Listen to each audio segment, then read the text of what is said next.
The Defense Headquarters has declared 97 persons wanted for terrorism, violent extremism, and secessionist threats against the country. Amongst those declared wanted is a factional leader of the proscribed indigenous people of Biafra, Simon Ekpa, who is based in Finland. According to the names and pictures posted by the military authorities, 43 persons were declared wanted in the northwest zone plagued by banditry. They include Abu Zaida, Modu Sulum, Babadata Ahmad, Sani Teacher, 33, Ba Sadiq, Abdul Saad, Kaka Abi, Muhammad Khalifa, Umar Tela, Abu Mutahid, Malam Muhammad, Malam Tahiru Baga, Uzaya, and Ali Ngele.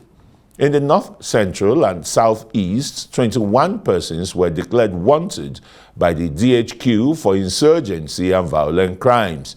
They are Mr. Ekpa, Chika Edoziem Egede, Zuma, Thank God, Gentle, Flavor, Matthew, David Ndubisi, and High Chief Williams Agbo.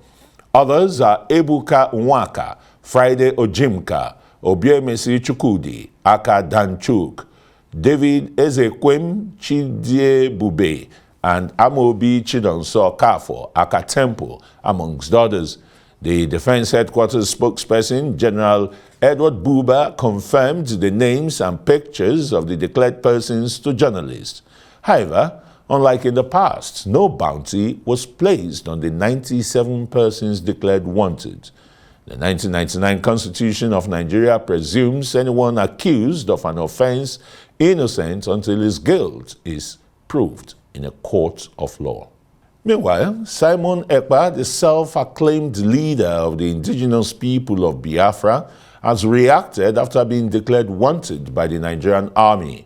In his verified X account, Ekpa laughed off being wanted by the army, saying being labeled a terrorist or wanted for fighting for freedom signifies that liberation is imminent. He wrote on X, and I quote, "They think by their propaganda and blackmail will go into hiding," end of quote. And still on security developments, no fewer than 10 occupants of a commercial bus traveling from Wukari in Taraba State to Boko in Benue State have been ambushed and kidnapped by unknown armed men in Juta, Okum local government area of the state.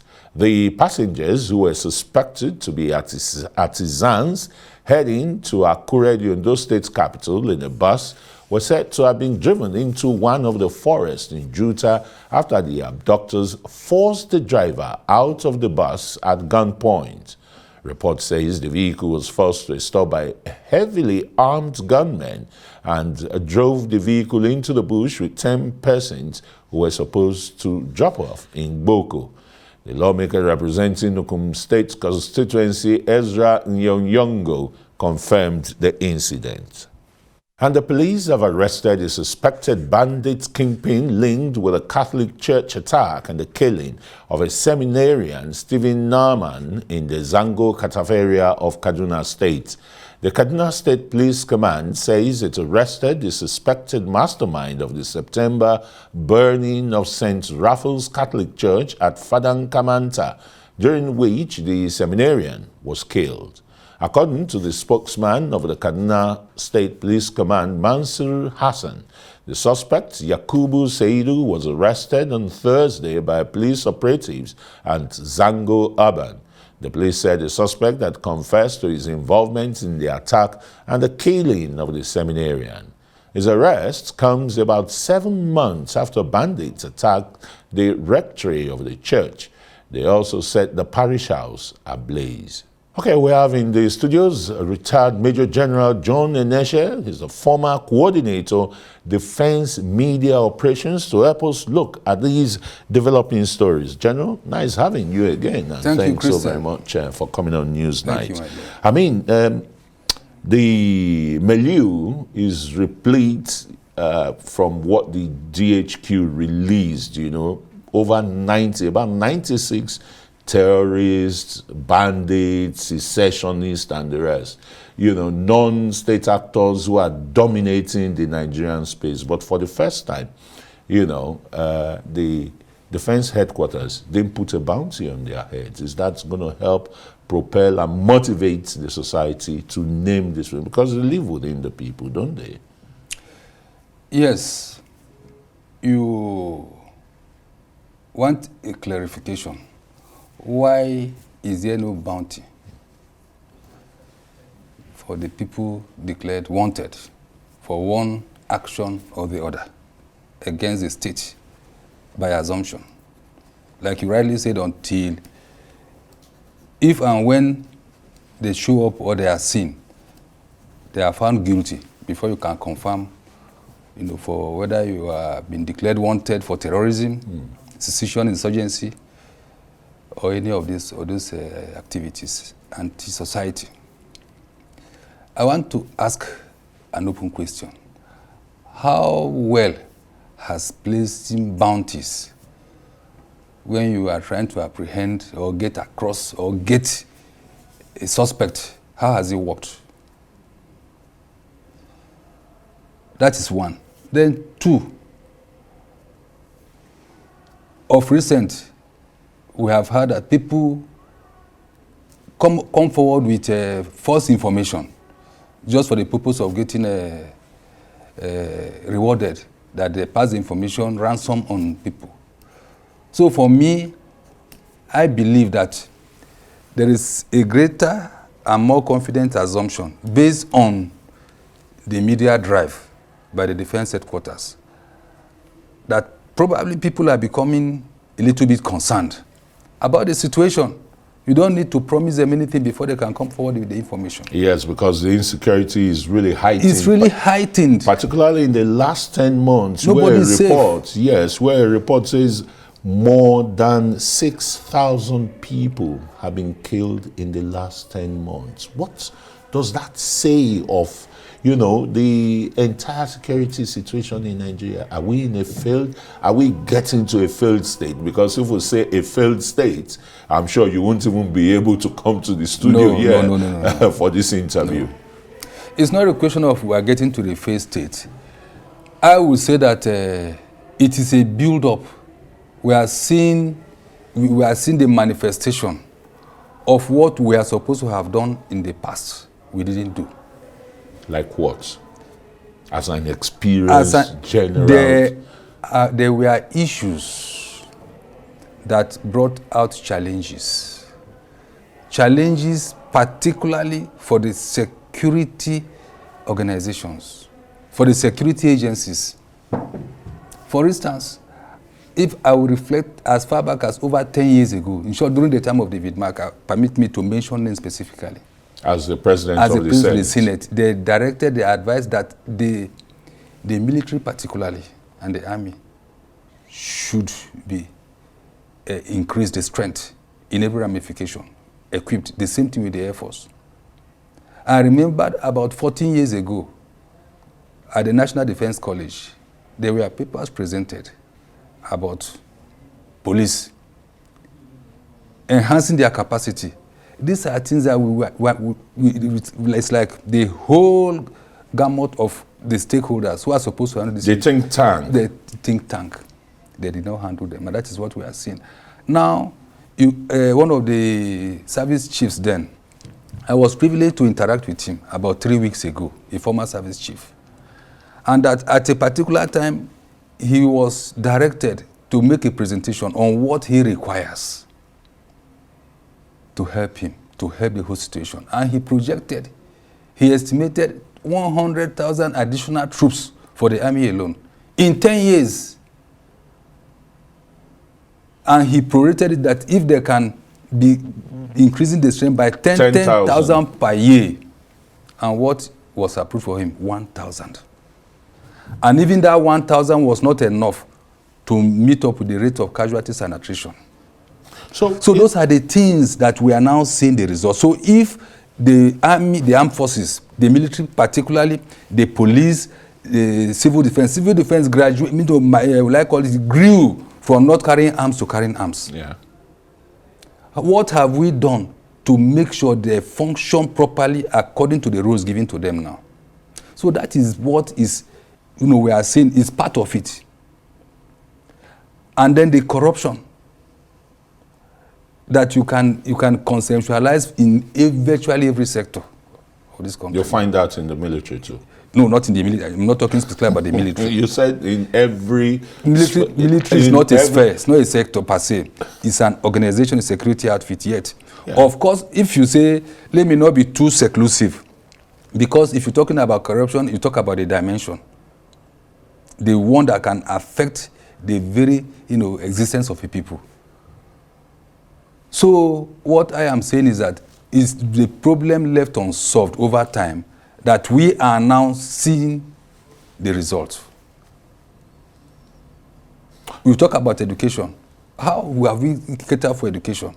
Over the years, are we having rational people becoming literate or not? For me, I stand to be corrected, not. How about repentant Boko Harams and the rest who were enlisted into the military? Have they used their experience? Or who sent them to the military? While I was in the military, I'm not aware that repentant Boko Haram were recruited into the military. No, I am not aware, and it didn't happen during my time while I was there. Okay, let's look at the issue of coordination, interagency coordination. I mean, experts have talked about that seems to be one of the several failures why the Nigerian military or security agencies are being reactive instead of being proactive. You wait for the bandits or the terrorists to come before you now respond. You just carve out a zone. I've forgotten the name. During General Buratai's time, it had a name, You wait, you suck them in, then before you chase them away. Is that good military or security tactics? I cannot recall that of the one you mentioned about General Buratai's tactics or operational strategy. Because I know his strategy was decimate, dominate, and occupy, of which he decimated. That we achieved that, but domination, no. How to come from the base right to where at the operational level.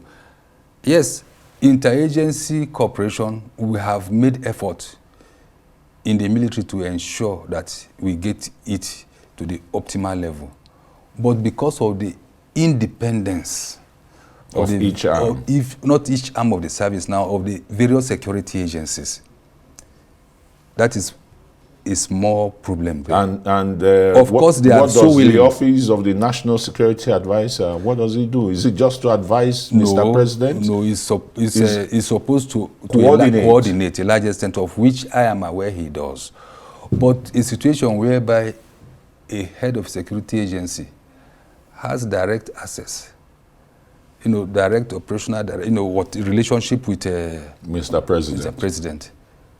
So that one again, and being human, sometimes they may try to do it the way they plan with his management. That one may be a problem there. But as much as I know, I am aware that the NSA, as much as people try to coordinate them, and of which they, to a large extent, have achieved. But to say that strictly what we are seeing is because of lack of interagency cooperation is not 100% so. From my own observation and what I see. Assessment and what you saw when you were there. Yes, and what I'm seeing now from a distance.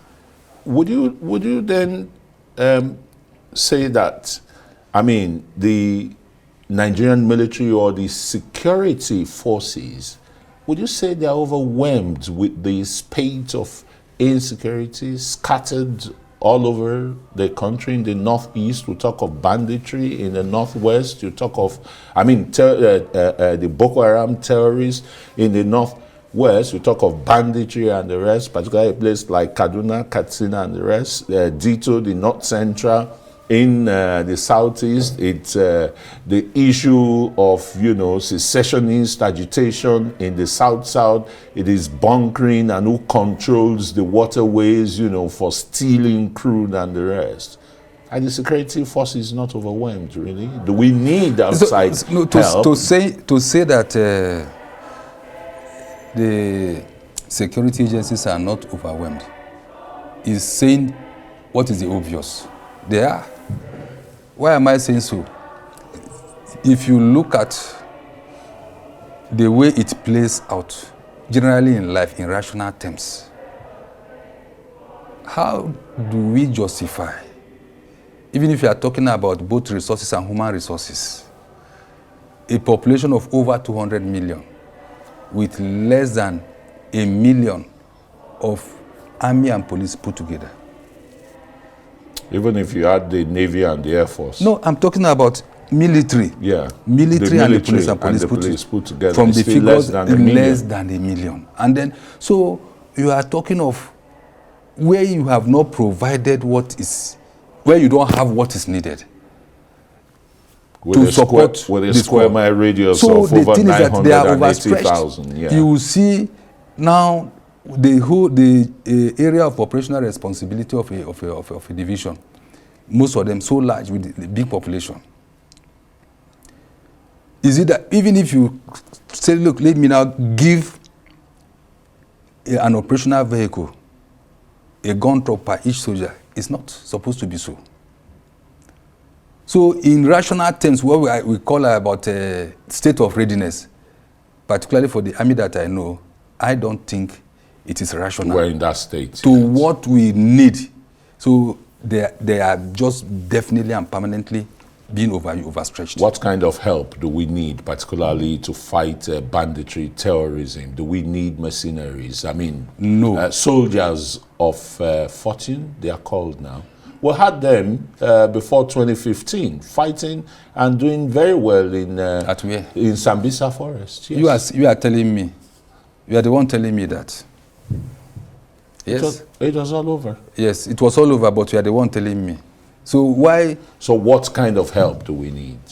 Well, the thing is that you don't bring an outsider to solve your internal problem. That is my belief.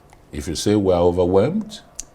There are things that we must start doing now. So if you say you are going to start depending on outsiders to solve your, how long will you do that? For how long? So now that we are at this level, I want to suggest, if I will be heard at, now it appears the political will is there. Let us translate it into action. There have been a lot of desk solutions, papers written. So it's time to go and dust off the paper from Needs to implement Defense them. College. Virtually, in short, what we have now, the gaps that we have are so little that should be filled. Otherwise, if we talk about, doing the proper thing, equipping, increasing the size of the forces to be commensurate, to be rational to what the challenges that we have, we can do that with the right political will, free of what? Corruption. All right. I mean, time will not permit. I wanted to go to the Niger Delta, where we saw the annihilation of 17 military personnel who, according to the military hierarchy, were on a peace mission. And greater parts of Bomadi and Ugeli local governments where the actions took place have been in complete lockdown.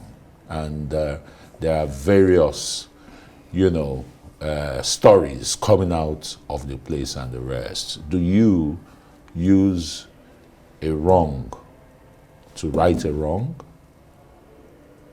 Of course, the people are saying the military is killing them. They are not even allowing them to carry their corpses. They are not giving them access to their ancestral homes. Well, I just want to believe prayerfully that it is not painting narratives. And like you said, there are stories here and there. I will suggest that these stories need to be verified. Who will verify it when even the governor of Delta State is not allowed into the community? Journalists are not allowed. Yes. The last time when I came on this program, I did advise that let both parties, the indigenes, the people, the locals, let them volunteer information. And you see, like you said rightly, except somebody is convicted, you are not guilty. In those days, I used to know that people will hand themselves into the police. Even shortly after the Civil War, we were small, we were young, but we used to hear when they will accuse somebody of collaborating, and they will just surrender themselves voluntarily. And by the time they have finished interrogating, interviewing and all that, they let them go. And I think that is where the problem came in.